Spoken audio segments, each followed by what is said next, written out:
This is Build It Baby, the show for big ideas, brave pivots, and bold next chapters. So let's do it. Let's build it, baby.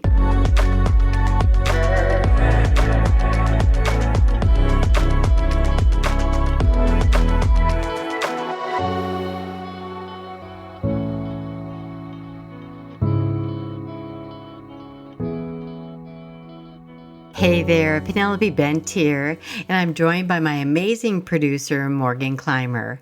Welcome to Build It Baby. Whether you're launching a new company, writing a new chapter, or reclaiming your voice, we got ya. So let's get started. Let's build it, baby. Okay, so let's talk today about creating your brand. Branding is one of those things that feels fluffy until you realize it's the backbone of everything you're building. So today, what I'd like to do is to just give you a bit of a roadmap that has always worked for me. And I hope that it will smooth your path out a little when you're starting to develop the brand for your business. And your brand, actually, which I believe is very, very important. So number one, know why you want your brand to exist. What are the problems that you're hoping to solve by creating this product or service for others? What transformation do you bring? Where are you going to solve these pain points that your clients are encountering? And without that focus on the purpose and the clarity of your brand, it will feel incredibly scattered. So you want to really try to jump in there and define the purpose. What is the purpose of your product? Why are you bringing it to marketplace? What will be the advantage to using your product over another's? And then I think it's really, really important to understand what your core message and your voice is. What do you want people to remember you for in a sentence? In other words, what is the voice? Is the voice bold, approachable, inspiring? You're kind of creating it from more of an edgy angle? How do you want people to feel when they buy from you? So what is that message? What is your core message? Is it going to be to help others? Is it going to be to help others and make their lives easier in this area or that area? And then you jump in to the visual identity of your brand. And maybe it's because I'm such a visual person, being in the photography business for forever. But the visual brand, to me, is one of the most important aspects of the build. I'm always into a strong brand. I want a bold statement. I've never built anything that came in with kind of a soft, let me just slide in sweetly approach. I kind of drive in with, my tank and say, okay, here I am. And, I'm here to save the day. No, I'm kidding. But I believe that brands need to be, at least the ones that I'm building, are powerful, and they need to come in very quickly and let the client know that we're here to make their lives easier and to improve the current situation. One thing I learned really early on when we first opened up the photography studio, that the name was very important to me. I remember thinking to myself, I want to be able to have this name be just as powerful on the very first day that we open up as it should be 30 years from now. So I was really gave it a lot of thought. At the particular time we were opening the photography studio, a new indoor mall was being built. And, it was in the day when that was a big deal, having an indoor mall. And the name of the mall was Sunrise Mall. And it was they had a big to-do coming to Northern California and so on and so forth. So we were not too far away from Sunrise Mall, our studio in Folsom, California. And so the idea originally was, okay, well, what about sunrise photography?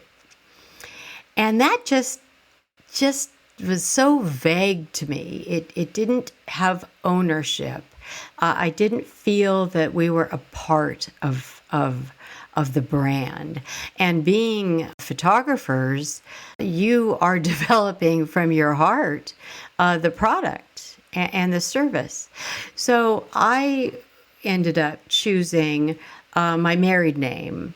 At the time, it was Climber, and so I came up with the name of the studio as Climber Studios. And interestingly enough, Climber is built, it's spelled Clymer. And so I ordered these amazing, very dramatic gold letters that were on the front of the studio as you walked into the entrance. And I will never forget it. This was, in 1976, and I just put the letters up, and we had to, turn the lights on. We're open for business. It was mid-November. I was pregnant, ready to burst.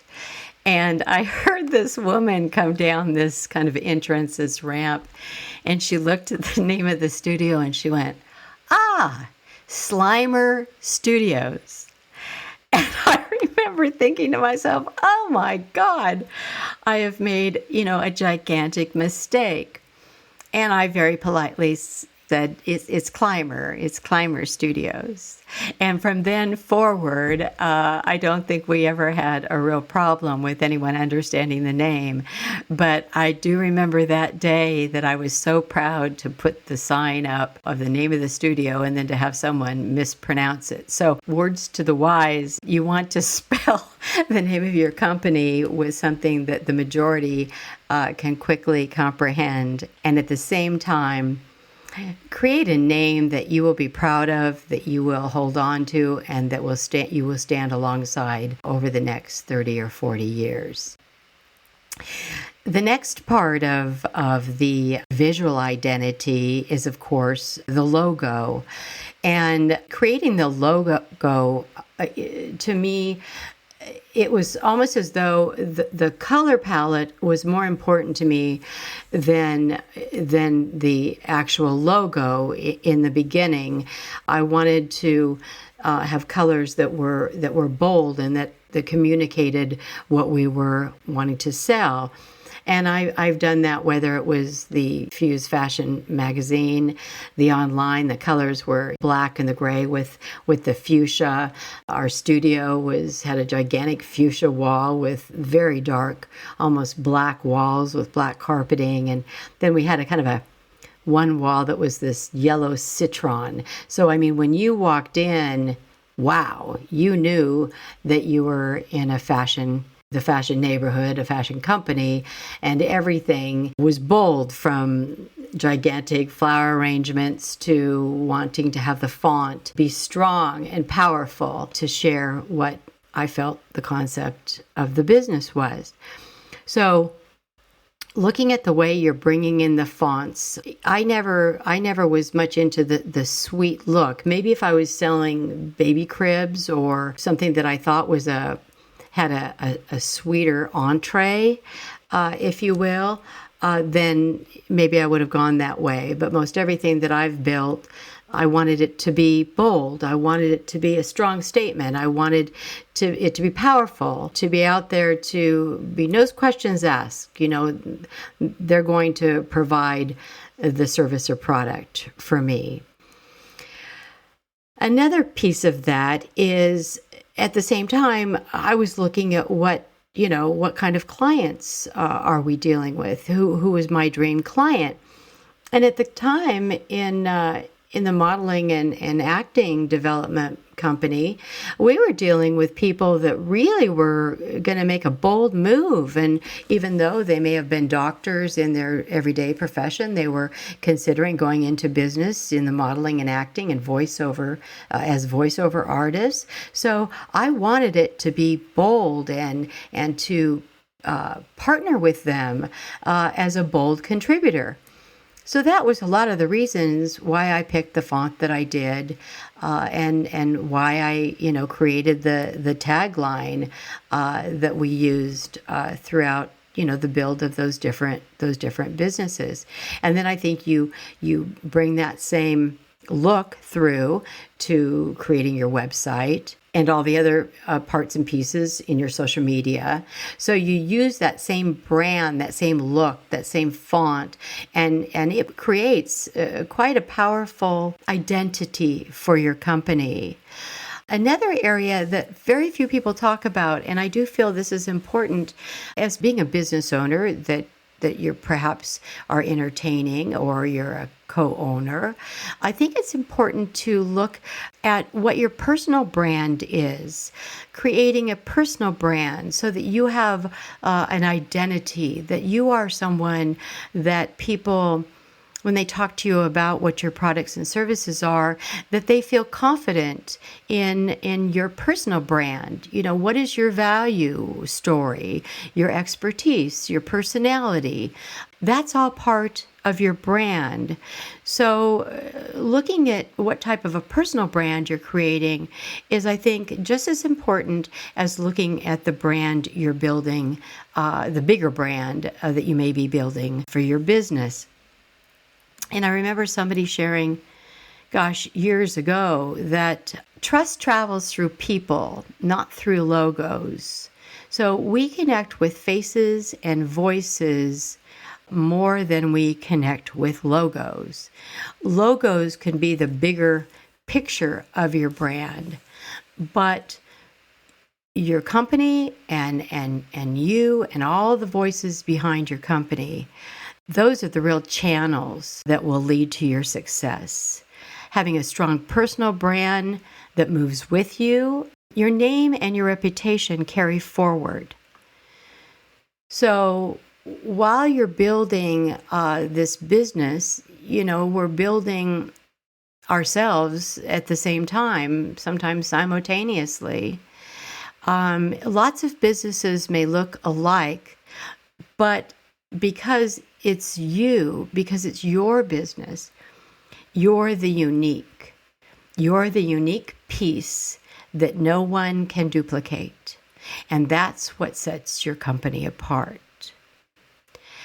So when you're building your personal brand along with your business, remember to define those values, what you stand for. What is your expertise? Identify your expertise. What are you known for? And then most of all, articulate your mission, why you do what you do. That is one of the most important pieces of the puzzle. So in a nutshell, when you're putting together your brand, make sure that you have clarity of your purpose, number one. Number two, knowing what your core message and your voice is going to sound and to be. Is it approachable? Is it bold? What's your visual identity? What's the brand, the name? What are the colors and the fonts going to look like? Are they in alignment with how you want to build this puppy? And then at the same time, you're looking at your audience. Is it going to be easy for you to create the content and the offering and the messaging that will resonate deeply with your clientele? Will you be bringing that to the table? So with that, those are some of the pieces I believe are some of the most important parts of your build. And it may take you a while, and it's important to take that time, but do so because I think in the long run, it will be a gigantic payoff for you. You will receive great benefit from taking the time to develop your brand. So here's the part where I tell you exactly what I know. These are my knowings, the things I no longer question because they've shown themselves to me again and again. Not from a book, but from building, getting knocked down, getting back up, and doing this work in the real world. You know, we can build businesses and careers all day long and believe that they're independent of ourselves. But in reality, it almost all becomes one. We're creating and building for ourselves. And at the same time, we're growing and we're creating inside our minds, our ideas, what we want to stand for, what kind of company we want to be known for creating. So making sure that your company is in alignment with all the values and the beliefs that you carry deep in your soul, I think has got to be part of that brand. They are not really two different things. It is one unit, hopefully working together simultaneously and creating a brand that will provide amazing service, that will have the value that you have promised, and that will help others thrive as well as help you bring to light some great new idea, a new scope, a new way of doing things. So that's number one. Number two, allow yourself to grow at the same time your business grows.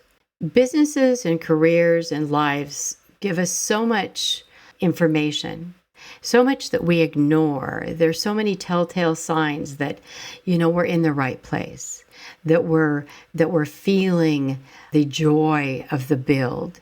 When you're feeling the joy of the build, and when you hear the name of your brand, and you are excited to get this logo at the printer and have your business cards printed, then you know that it is strong and that you are right where you are supposed to be. And then lastly, I really believe that your vision will only be as great as your belief in your vision. So when you're building this brand, if there is anything, even a tiny little something that just doesn't feel right or just doesn't roll off your tongue, or, even though it's being said, you're just thinking to yourself, I don't know.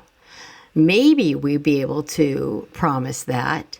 If any of that taps you on the shoulder, then take that piece out. It's better to have your truth be your first offering, the one that you know that you can promise, the one that you know that the universe is helping you create. And everything else is not necessary, especially on the first time out.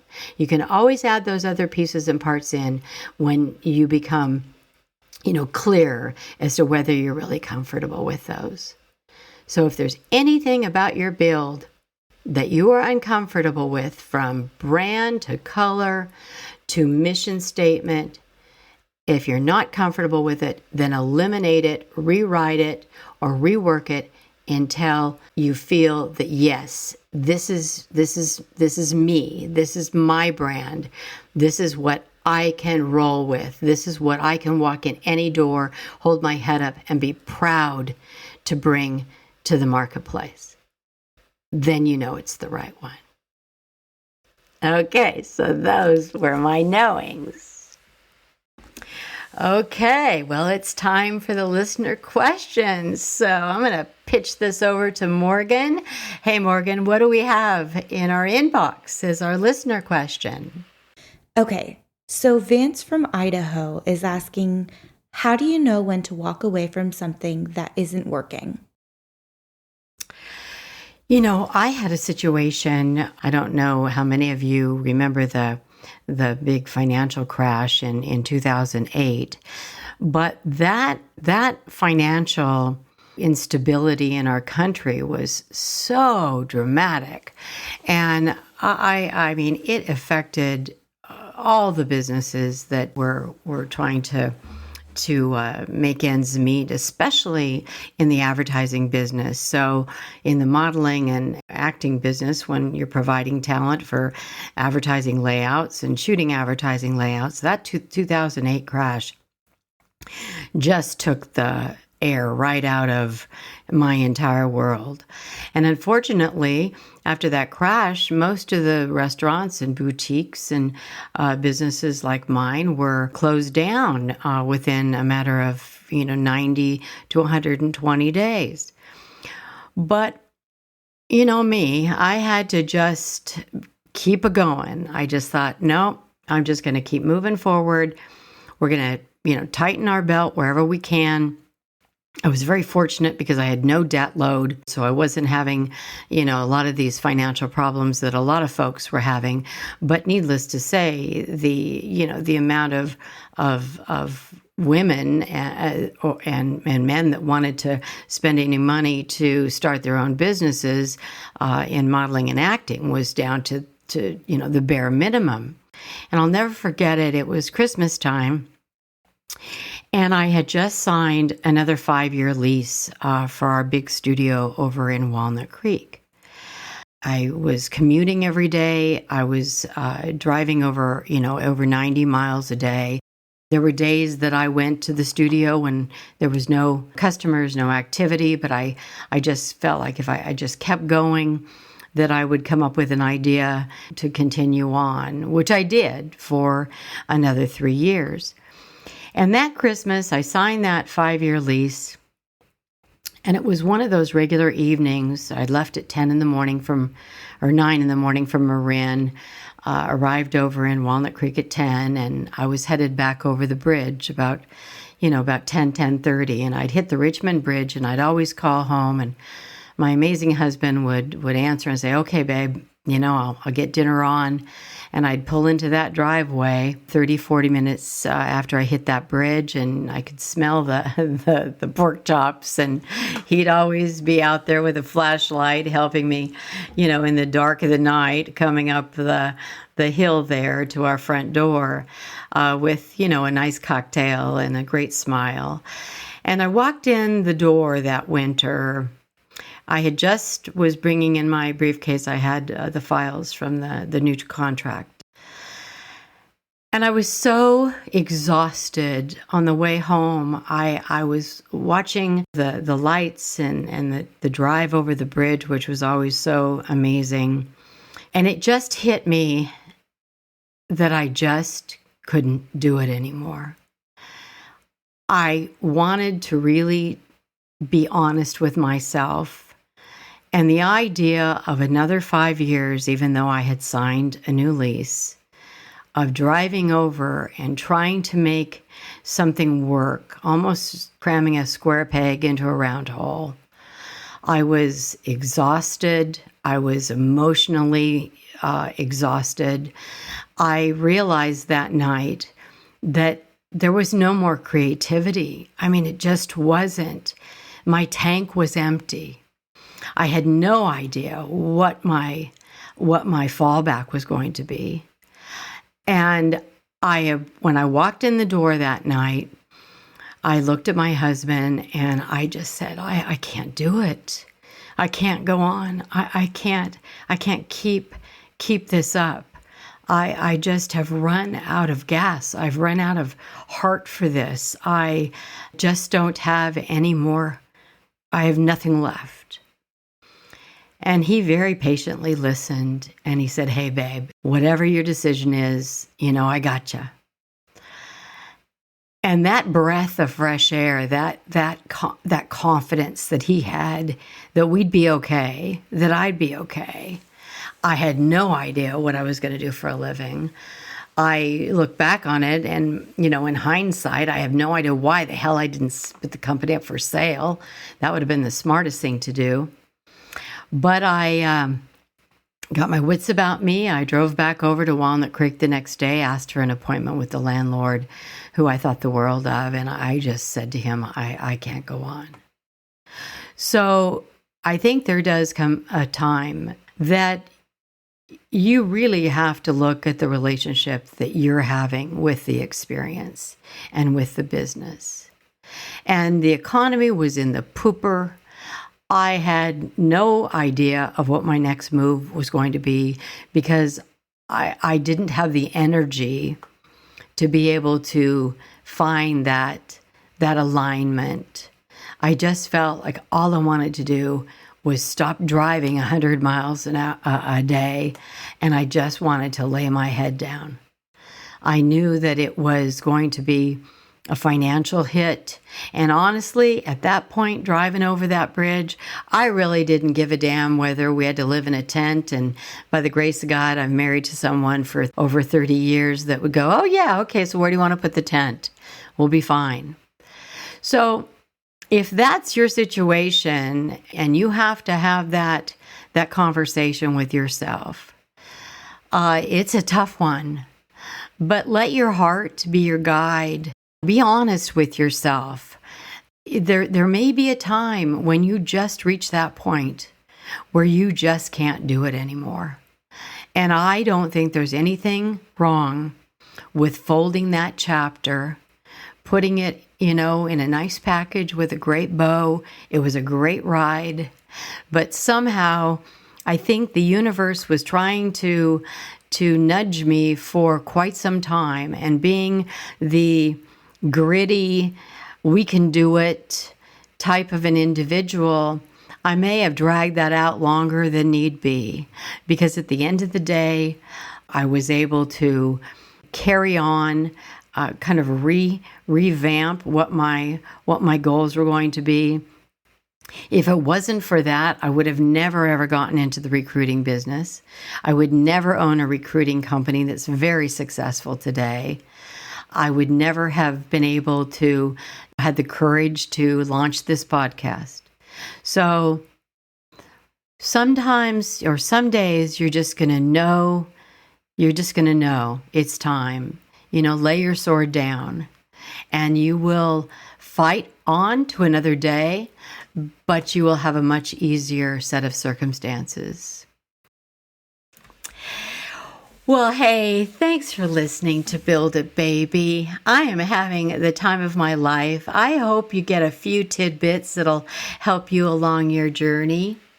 If you've enjoyed the podcast today, please subscribe or share. Meet us back here next Tuesday where you'll find clarity, courage, and the creative process. Always best, P. Build It Baby is a Rainy Day Production House original. Hosted by Penelope Bent and produced and edited by Morgan Clymer. Music by Yuri Shemshashin and Oleksiy Holobiev. If this episode spoke to you, please follow the show and leave a review. It helps more dreamers like you find us. And remember, you're not just building a bold business or a career, you're building a bold life.